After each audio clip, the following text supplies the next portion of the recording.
WHATSTHEWAHALAESI, welcome back to my channel. My name is AC Kokui and this is What's the Wahala AC, where we get into the entertainment Wahala of the week.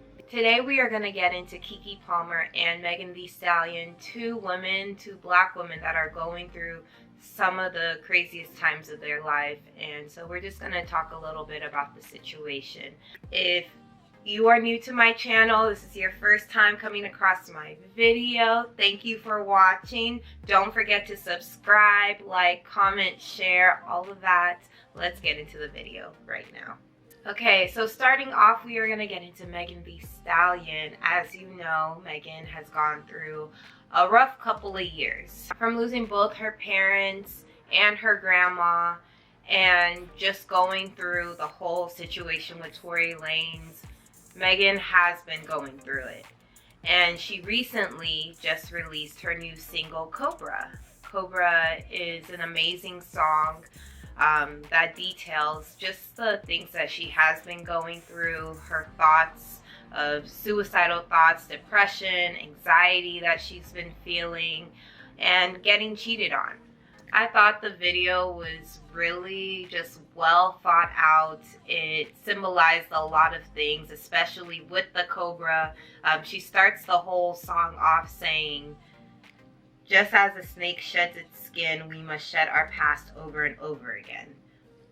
Like, just beautiful symbolism. Like, she included anime into the whole visual. It represented, I don't remember what anime it was. Some people on Twitter were talking about it, but it was, the visuals kind of represented that as well. What I thought was so cool was somebody pointed out, like, when a snake sheds its skin, it only does it when it gets into the most comfortable and place that it feels safe enough to do so.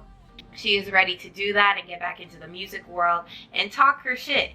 You know, she is finally at a place where she feels safe enough to do that, because this world has not been nice to Megan in these past couple of years. They really have not.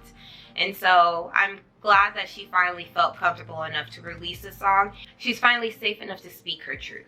And yes, Megan has done this before. Traumazine, her album that she dropped before this single, was all about all the anxiety that she's feeling and the depression and all of that. That was in the height of the Tory Lanez court case and all of that stuff. So Traumazine definitely details what she was going through. But I think that Cobra is so important and different because it's kind of like, that was when she was going through it, you know. And now that Tory's been sentenced and he's in prison for everything, and she is finally moving out of that chapter into this chapter, I think that it's so important to always also show the healing of how she's been dealing with these things since. You know, we always change and we always grow as we move through life. And so showing the different stages from Traumazine to Cobra, it's beautiful to see where she is. Some of the things that she pointed out was Party possibly cheating on her. She doesn't say his name. She doesn't point to who it is. But we all know that Megan was with Partisan Fontaine, the rapper, for a couple of years, and through the trial, I think they recently broke up in the early 2023. So she says, "Pulled up, caught him cheating, getting his D sucked in the same spot I'm sleeping. Lord, give me a break. I don't know how much of this shit I can take." Whoa, was not expecting that whatsoever, especially because when you get invested in a celebrity couple, you just like think that they're going to make it, hopefully. And he seemed to be standing by her through this, though he wasn't really speaking up in the way that I felt like he should, with a lot of these men coming for her, especially DJ Academics and all these other people. But he was standing by her side, so I didn't think that he would get that disrespectful. And it was really shocking to hear, especially because she was already going through it, and to hear that he added to the things that she was going through, like, no wonder she was feeling this way. No wonder she was feeling like she didn't need to live. Not just because of her relationship was failing or whatever, but just all of the things. It was one thing after another, after another, after another. And it's like, damn, what else, you know? And so she says, yes, I'm very depressed. How can somebody so blessed want to slit their wrist? Though she had all this shit going on, she does live a very blessed and happy life. And you still got to be grateful for the things that you have and you can experience, even though things are going wrong. And so she acknowledges that, and she says, yes, I'm blessed, but I'm still depressed, and I still don't want to, like, and I want to hurt myself. I don't feel good. I don't feel good. And that is just like so sad to hear all the lyrics of this song. She is truly hurting and was going through and is possibly still going through these things. And to just hear how she was feeling, and so many people failed her. I think a lot of black men failed her, you know, just also the things with her label, like feeling like she wanted to give this label a chance and help her, you know, also help her put her career on, and she was helping them. They backstabbed her. Her relationship partisan backstabbed her. Tory Lanez backstabbed her. Like, so many people. Drake came out and said things. Other people just downplayed all of what she was going through. No wonder she was feeling like this. And if she would have killed herself, then how would they have felt? So I just wonder. Then how would they have felt? But I'm so glad that she is finding outlets where she still is finding the will to push on. You know, we see her exercise videos, and she's lost a lot of weight. And this is probably a way to release all of those things and not really focus on, you know, her past. She's back to music, and I'm sure she's doing a lot of other things to really help her mindset. So I wish the best for Megan, and I truly hope that the people that did believe, or even if you don't believe her, to say the things that were being said is deplorable. And I just hope that they look back at their actions and analyze that and reflect on that and see how what they say and what they do can affect somebody. So, but I'm very proud of Megan, and I wish you nothing but the best. Moving on to Keke Palmer.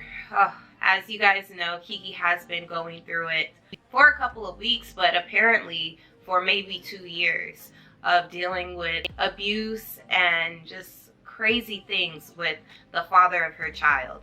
So as you know, Keke Palmer was with Darius Jackson. His brother is Saronis Jackson, who was Dro on Insecure.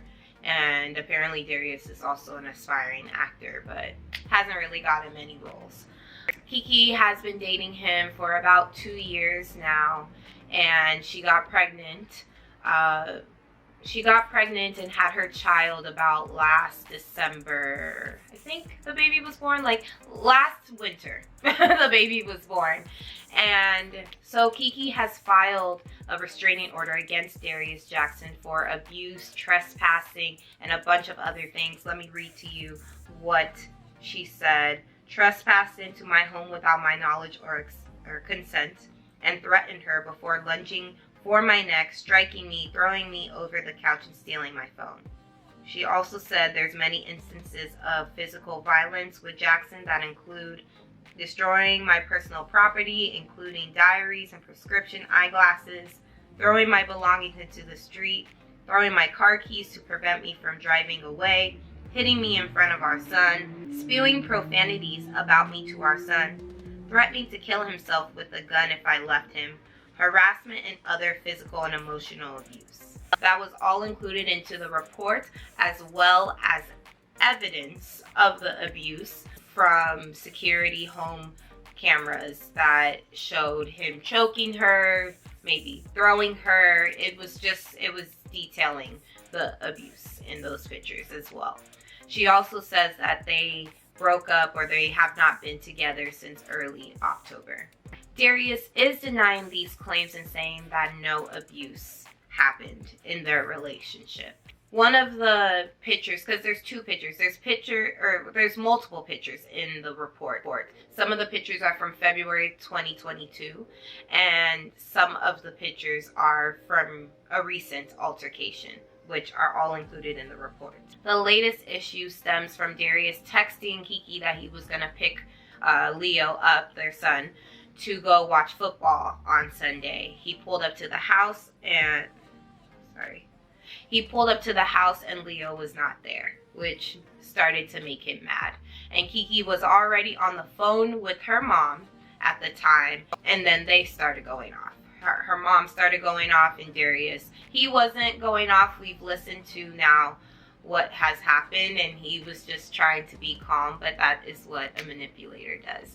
They are calm because they know they are recording you, and they don't want to put themselves in a place where people will look at them like, oh yeah, they are, you know, contributing to the whole thing. It's all on, then they make it to be all on that person that they're recording.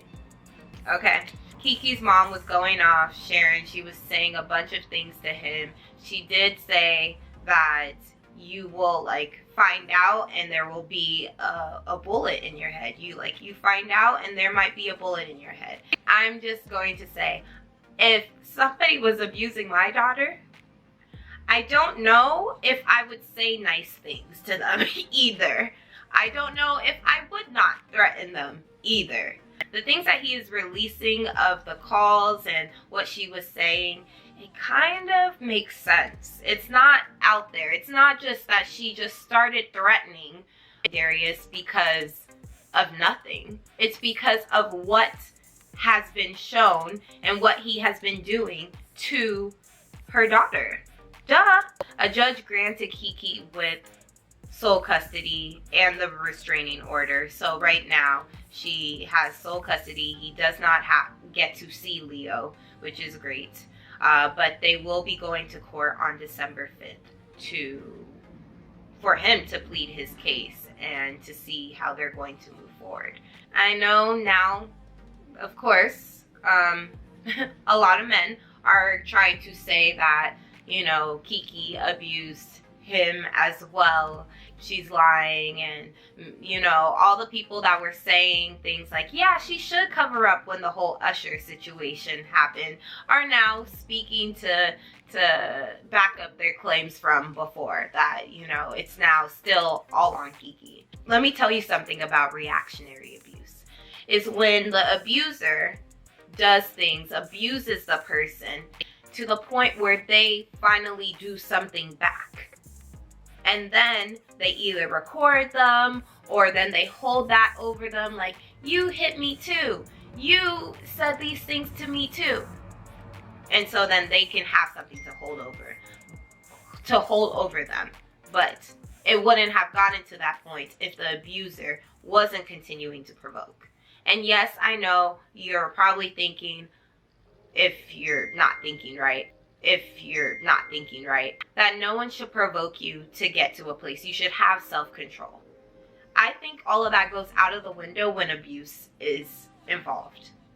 Abuse is not how somebody should treat another person. You should not abuse another person. You should not get to a place where you feel like you have to put your hands on another person or talk to them in a way that is demeaning and just ugly. Fights can happen. You can argue with your person. You can argue. That is fine. But you do not have to emotionally and mentally and physically abuse a person. So I hope that this situation comes together in the best way possible for Leo and for Keke. I hope that Darius, I don't know what I hope for Darius. I hope that he is able to see the error of his ways. A lot of abusers don't, and they just continue, and they will fight tooth and nail even though they know that they did what they did.